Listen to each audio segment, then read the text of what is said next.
Hi, this is Ren. This is Casey. And this is All Walks of Video Games. Cinematic video games still counts. Yeah, usually anything that we talk about video games on this channel has to deal with games that kind of push a more cinematic method of storytelling than, just run around and kill things. Right, which is happening more and more all the time, to the point where one of my favorite stories about my mom is we were watching some DVD and, there's trailers at the beginning, and there was a trailer that we were watching, and my mom was just like, wow, Hollywood's gotten so out of hand. The movies look more and more like video games all the time. It's like, Mom, that's Arkham Asylum. It is a video game. And then she became really impressed because she was like, but it looks like a movie. Yeah, it's really impressive. So today, that is Wednesday, August 16th, 2017, they just released a trailer for a game that I was actually really looking forward to, and then I heard nothing about, and I was just like, oh, I guess they're not making a game? So they were originally planning to make a War for the Planet of the Apes video game. But they weren't able to get it done to come out with a movie, which is good, because I would have been a little skeptical if it had come out like right around the time of the movie. Now, since it didn't work out for them when they tried to do that with the PlayStation. Oh, yeah. Watch the Angry Video Game Nerd episode about that. That game is literally unplayable. Mm-hmm. But seeing a little bit of this game, it really captures the essence of the movies, and I'm really excited. Now, it does look to be a much simpler game, much more in the vein of, Telltale games and some of the stuff that Quantic Dream has done. I'll get more into the Quantic Dream parallels when I talk about this a little bit more. Quantic Dream is the people who did Indigo Prophecy, Heavy Rain, and Beyond Two Souls. I was really impressed, actually, by the graphics. Not because I thought it was going to look bad or anything, but I kind of had assumed, since, it's not going to be a AAA feature, and they're trying to be faithful to the franchise, but they probably don't have a lot to work with. They were probably going to have to go with more stylistic graphics.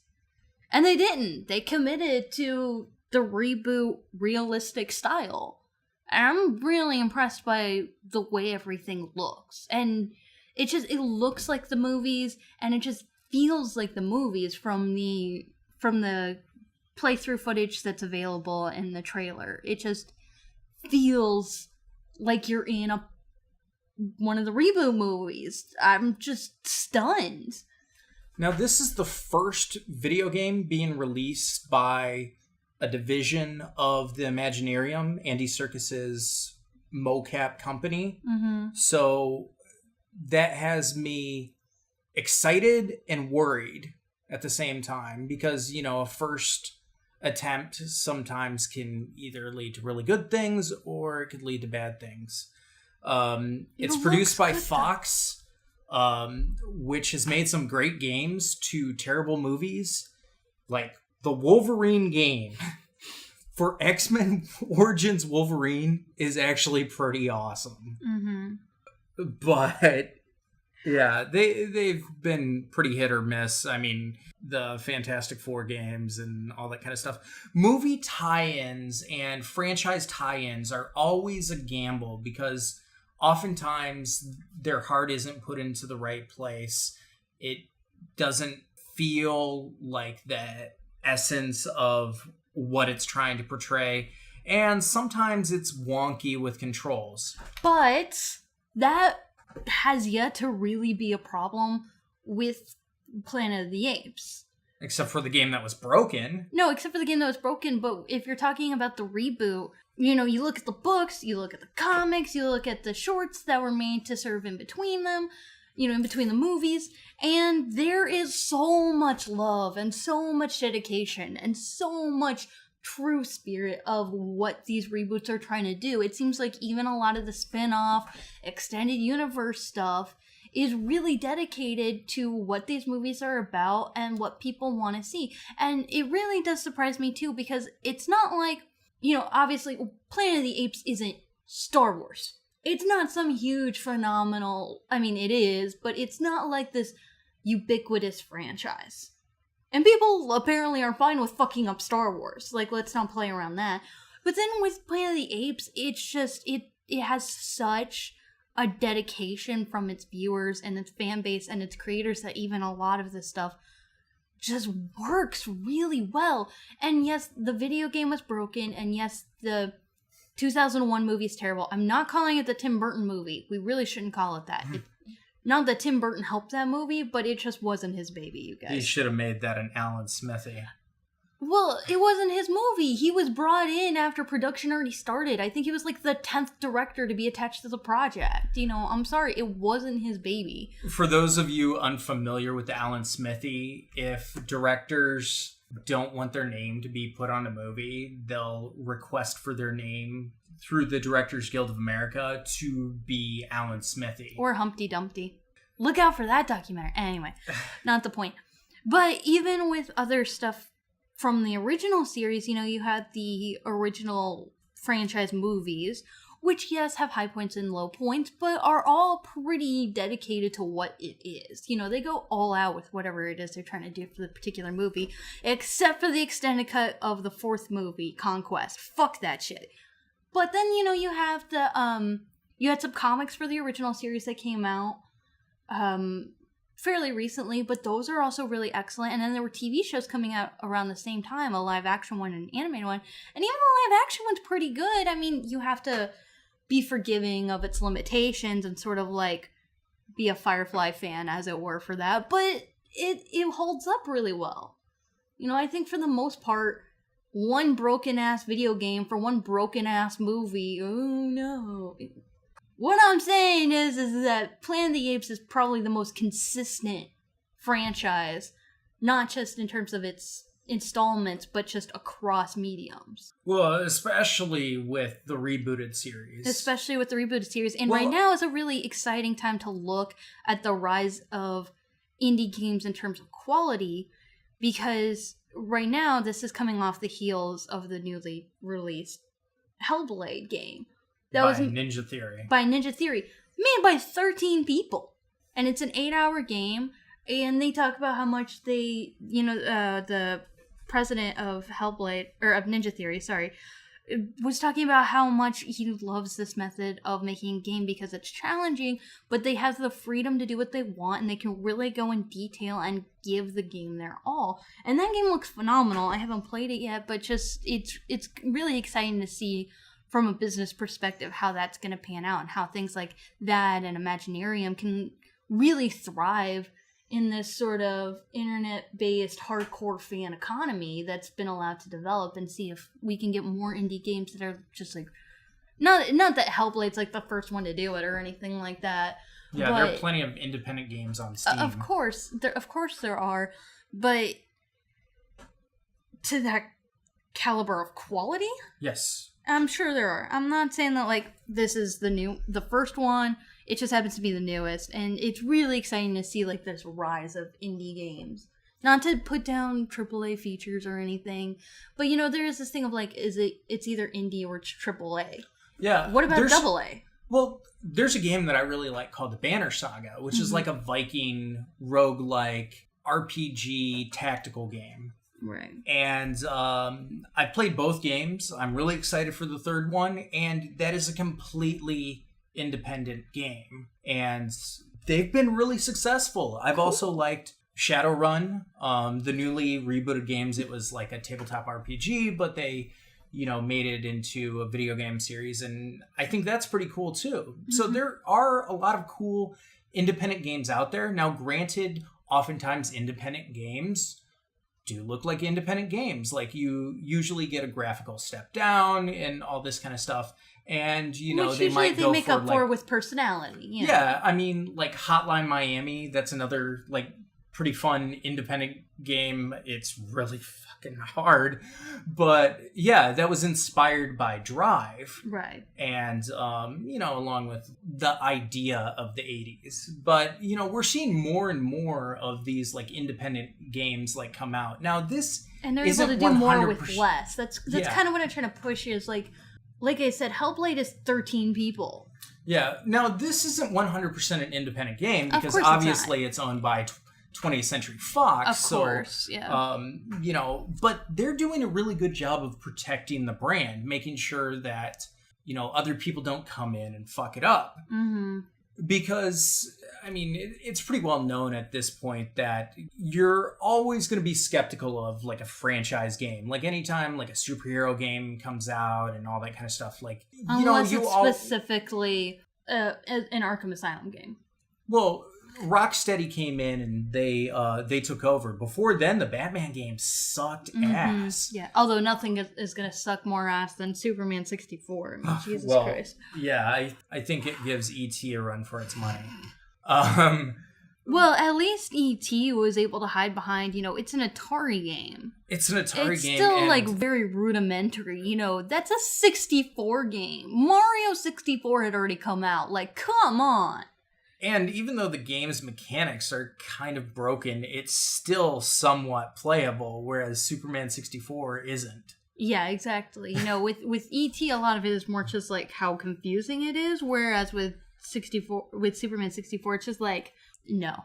Yeah, so anyways, getting back to the game, one of the things that I was really impressed by is the fact that this is essentially going to be a series that takes place in between Dawn and War, but you're not going to have any of the apes that are present in those films. Wait. You mean this is a scenario where there's a planet of apes? Not just the state of the apes? The California of the apes. I still think it takes place in California. Okay. But this is going to be following a different pack of apes. I think that's still cool. In the trailer they did signify that Caesar was, like, present in some of it. So, like, this is still close to the Caesar unit of apes. But given the fact that these are apes that are not in the main franchise means that the stakes are a lot higher.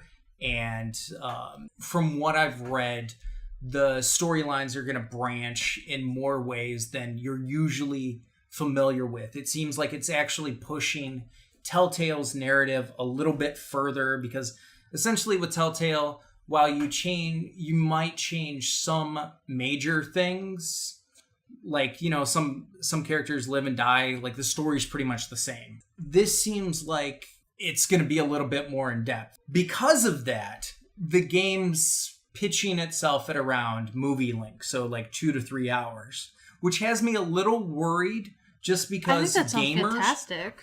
I think it sounds fantastic too. I think gamers, though, are going to dismiss themselves from it because of its length, though. But we have to see what the price is. I would say that if you're giving a 2 to 3 hour game, depending on how in depth it is, I would say about $20, $25 is, like, a reasonable price. You can't charge that as, like, a cap. Yeah, you can't charge, like, $60 for a game like that. No, of course not. No. I do agree with that. Price does have a lot to do with it, but the fact that it is short does have me a little bit optimistic, just because they're able to really make sure that the quality is as good as it can be, since they don't have to deal so much with the quantity. Yeah, and, don't get me wrong, I do like some really long games. Hell, I just beat Fallout 4, which is, like, one of the longer games that are out there. It's not Skyrim. I think it's, like, close to the length of Skyrim. Jesus Christ. Yeah, no, that game was, like, insanely long. And that's why I'm a casual gamer. But that being said, there is a lot of interesting stuff that can be done with shorter games. Like, I personally like controlled narrative. Oftentimes with longer games, they put a lot of filler in there. They just fatten it up without giving it real meat.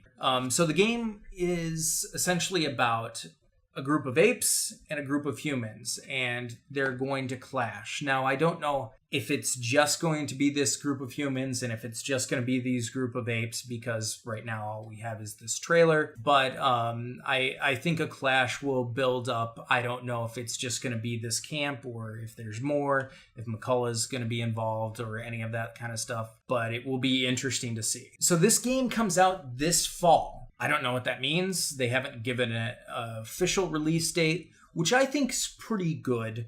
I don't like set release dates unless all they're doing is debugging and all that kind of stuff, because let's face it, delays usually mean a good thing for video games, whereas with movies, it's usually a bad thing. Uh-huh. I will say the thing that has me the most apprehensive just watching the trailer, and it's not that I think it's bad, I don't know how it's going to play out, is that you are playing as the apes and the humans, which feels a little bit like playing both sides of chess.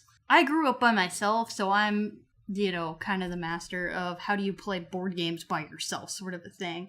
But that's not really the best way to play a board game, so I don't know if that's going to be a strength or a weakness for the game. It's just one of those things that, I can't tell. I'm not saying it will be, but... Well, it's kind of funny because the first game that I ever played, that had this sort of choose-your-own-adventure style narrative to it was a game called Indigo Prophecy. Some folks overseas might know it as Fahrenheit. This was the first game of David Cage, the guy who did Heavy Rain and Beyond Two Souls. And it was a game where you played a killer, and at the very beginning of the game, you kill this guy, and then you have to hide the body, hide the weapons, and all this kind of stuff, and then run out or figure out how you're going to leave this diner. And then right after that, you have to play as the detective looking for all this shit that you just hid before. Isn't that kind of like hiding the eggs for an Easter egg hunt and then being a member of the Easter egg hunt? But here's the thing, you have to do it in a certain way, you have to hide things in a certain way, or they'll pick up on it, or somebody else will pick up on it. So you get this interesting narrative where it's you're oh crap, I forgot this part, I didn't hide this and all this kind of stuff. So they're figuring it out as it's going. It's interesting. I will say that not everything about that game works, especially in the third act.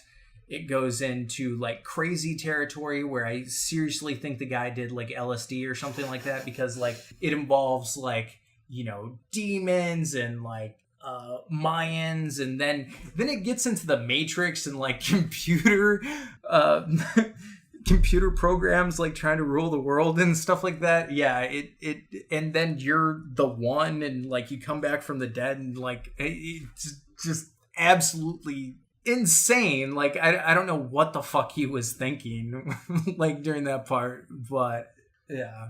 Well, kind of going off of that idea, I can see how this game might be more interesting than I'm giving it credit for, since so much of the Planet of the Apes series is like this, and they're definitely pushing this even in the trailers and the gameplay footage that's available, is how the people around you really influence your actions. Mm-hmm. So even if you're playing both sides and you're playing one ape and one human and neither side wants to fight each other, that's how you're deciding to play. You're surrounded by other elements that might make a decision that you don't want to make, that might do something that's out of your control, and you just sort of have to deal with your own limitations to affect the storyline, even though you're playing both sides. That could be true. That reminds me of that goddamn kid in the Walking Dead game. Every fucking time he would make the dumbest decision, and I just had to watch.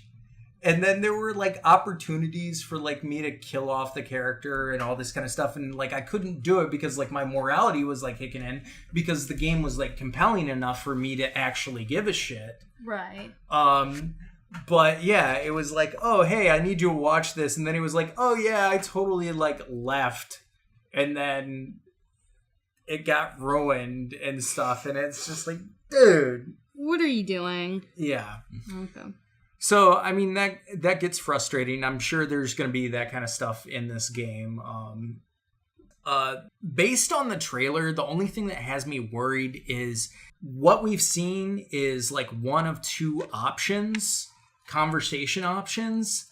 And a lot of we those haven't, games sort of add more options as it goes along. right, but we haven't seen like any sort of like control, like how do you move your character and all that kind of stuff. Is it simply like a storybook thing? Like how are those controls going to work? So that has me a little worried, just because I can play a game like that and be totally fine with it, but that kind of gameplay isn't going to jive with a lot of people. True, because even the Telltale games let you do action. Yeah. But I think that's just sort of like we haven't seen that yet. They don't want to give everything away before you play it, especially if it's only a 2 to 3 hour game. Yeah, but I guarantee there's going to be a lot of flack from it, like right now, just from like gamers and stuff. Mm-hmm. But the story looks really compelling. It looks like a pretty cool game. And one thing that I noticed, I'm sure you noticed as well, this does something that all three movies didn't do very well. It has a compelling female character. Mm-hmm. Yep. Which we didn't see a compelling female character at all until the last one, but there's definitely no compelling human female characters, period. Unless when they you want even to say exist. that Carrie Russell No, is like... she is not a compelling female character. Actually, the most compelling female character is dead before the movie starts. Frida Pinto from the first one? No. Although she's pretty cool. I wish that she had more of a role because she did a really good job. No, the teenage kid's mom. Oh, you're talking about from the comic. I'm talking about from the comic. But Yeah. even in the movie, just her absence and the mystery around her is so much more interesting than fucking Carrie Russell. So, not that the actress did a bad job. They just gave her nothing to do. Yeah, which it seems like the games are kind of correcting that, which I've been seeing a lot from video games lately, and I'm no fan of like, oh, women in video games and all that kind of stuff. Dude, just give me compelling characters, make them male or female. I don't care. Just make it work. Exactly. I mean, I'm playing Horizon Zero Dawn right now. It's a fantastic game. Yeah. And I'm looking forward to this Hellblade game. So, yeah, but I'm really looking forward to this game, and I kind of want to know what you guys think. Do you think it looks like a compelling game? Does it look too much like an interactive movie? Let us know in the comments below, and thanks for listening.